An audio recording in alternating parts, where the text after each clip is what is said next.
be sparking and rushing mad like inside the dark. Call me Bill Snatcher, just the brother for the rapture. I hang live, holding on strong, hard to capture. Extravagant, resurrect the track and it's militant. And I react like a convict and start killing. It's manifested. The gods work like appliances, dealing in my psyche.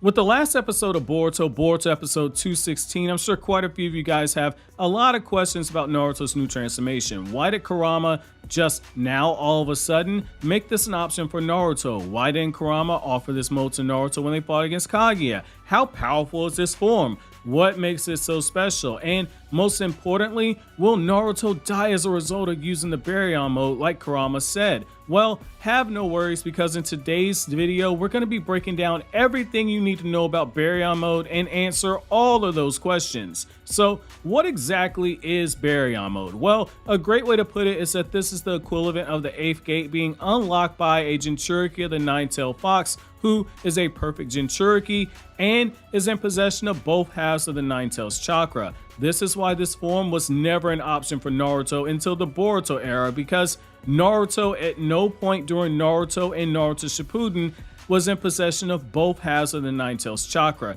He had one half sealed into him when he was born, Madara extracted that half, and then the other half was sealed into Naruto by Obito afterwards. And immediately after the war following Naruto versus Sasuke, Naruto received the other half of the Kyuubi, thereby giving him both halves of the Nine-Tailed Fox. Now, the comparison to the 8th gate is a perfect description for Baryon mode. Just as the 8th gate gives the user power that blows past all the power creeps of the prior 7 gates being unlocked, so too is the case for Baryon mode when in comparison to all of Naruto's prior chakra modes. Naruto, by using this transformation, has a power that puts him above anything that he's had in the past. After Ino in episode 215 tells Naruto that he can go all out, we see Naruto first enter into his Sage of Six Paths mode, which is shown by the lack of reddish-orange pigmentation above the black outline of his eyes, and then Naruto then proceeds to throw on the Kyuubi chakra mode on top of this. The chakra mode gives him access to more chakra, which can in turn give him more power.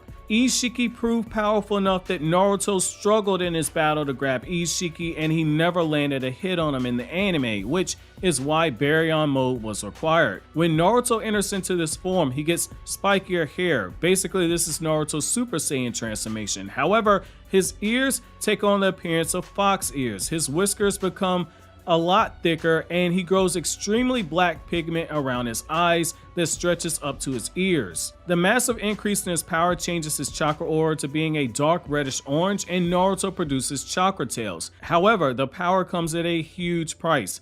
It comes at the expense of death. What we're seeing here isn't a chakra mode like KCM1, KCM2, or Sage of Six Paths mode that has the Kyuubi chakra mode stacked on top of it in combination with Six Paths Senjutsu.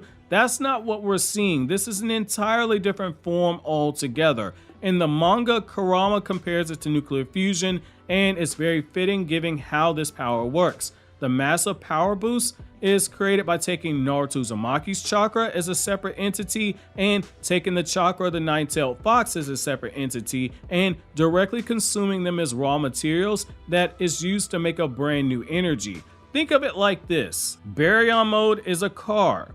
Naruto's chakra and Kurama's chakra and life force are the components that are used to create the gasoline that is poured into the tank.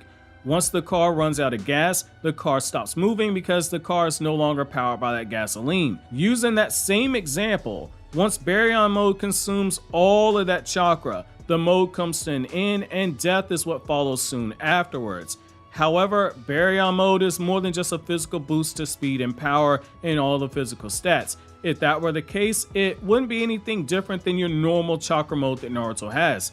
Baryon mode also has a dangerous side effect for anyone that the user is fighting. Every hit landed by the user drains the life force of the target, so titles like the strongest in the universe don't matter in a situation like this.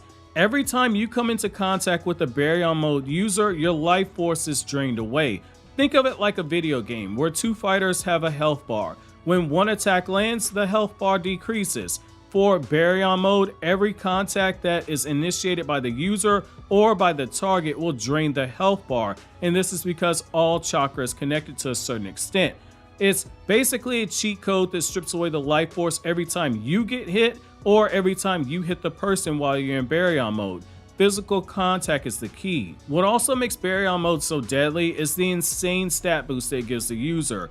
Naruto's ocular speed is a great example of this. So the rate at which his eyes can perceive things gets a boost to the point where they're faster than Sasuke's Sharingan and Sasuke's Rinnegan eyes, which also have the Tomo on them. This is shown when Naruto effortlessly snatches Ishiki's chakra rods out of thin air, which Sasuke admits that even with his own ocular powers, he struggles to follow the movement, let alone react to them. However, due to the lifespan of the user being consumed, there can be no wasted movements, and much like the 8th gate, this mode burns out very quickly, with Naruto's raw power and stamina dropping so quickly that he was brought to his knees after only using a few moves.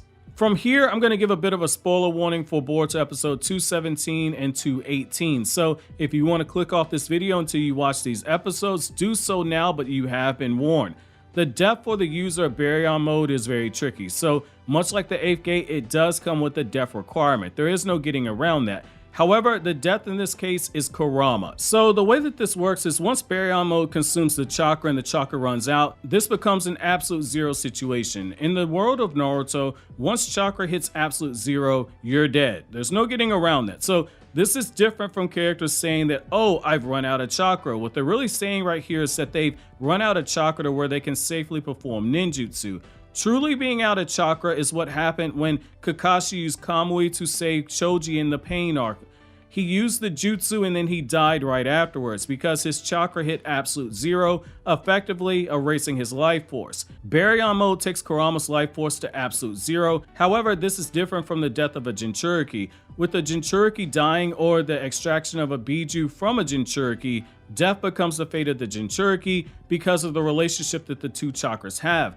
For Baryon mode, the two chakras are considered to be separate components that are consumed by the Baryon mode in order to make this new energy source. Once Kurama's chakra is fully consumed, that's it. Kurama dies. Naruto gets to say goodbye to Kurama briefly once he's rendered unconscious. Kurama tells Naruto that after they say goodbye, Naruto won't be able to have his superhuman abilities anymore and warns Naruto not to die because if he does so, he will join Kurama in the afterlife, implying that this is a permanent death and that Kurama will not respawn because there is no chakra to respawn from because Baryon mode consumed all the chakra. Now, this next part is only headcanon, but given Kurama was the one who oversaw the Biju Sanctuary for Naruto, and he tells Naruto that he won't have any superhuman power anymore, it's very likely that Naruto lost all the Biju chakra that was stored inside of that sanctuary, which means that Naruto's now in a much tougher situation than a lot of people realize. So as we should know, chakra is not used only for ninjutsu, but it also gets used to boost speed, strength, and stamina. So the Raikage speed and Shisui's body flicker are boosted by chakra. Tsunade's raw strength is boosted by chakra as well. Tsunade explains it pretty much dummy proof for anyone who's interested in the exploding insects filler arc of Naruto Shippuden, and so do Sakura and Kakashi in the Naruto manga. That being said, the loss of Kurama and the Biju chakra means that Naruto doesn't have the extra chakra or the Biju to amp up his ninjutsu, speed, and strength. He has to rely on his own God-given chakra to do those things now, which for those of you guys who are interested, I have a video explaining how strong Naruto still is without the 9 tails that goes very in depth, which as a reminder, when I mentioned 4 times Kakashi in that video, I'm merely referring to Naruto's chakra levels during the Akatsuki suppression arc, but as a reminder, chakra is used to boost power. That's why chakra control is so key. However, that's going to be it for my video today, guys. So let me know down in the comment section below. Do you like Baryon mode? Let me know down in the comment section. But as always, guys, if you like anything I had to say, don't forget to comment, rate, subscribe, and share. Thank you so much for watching to the end. Have an awesome day, guys.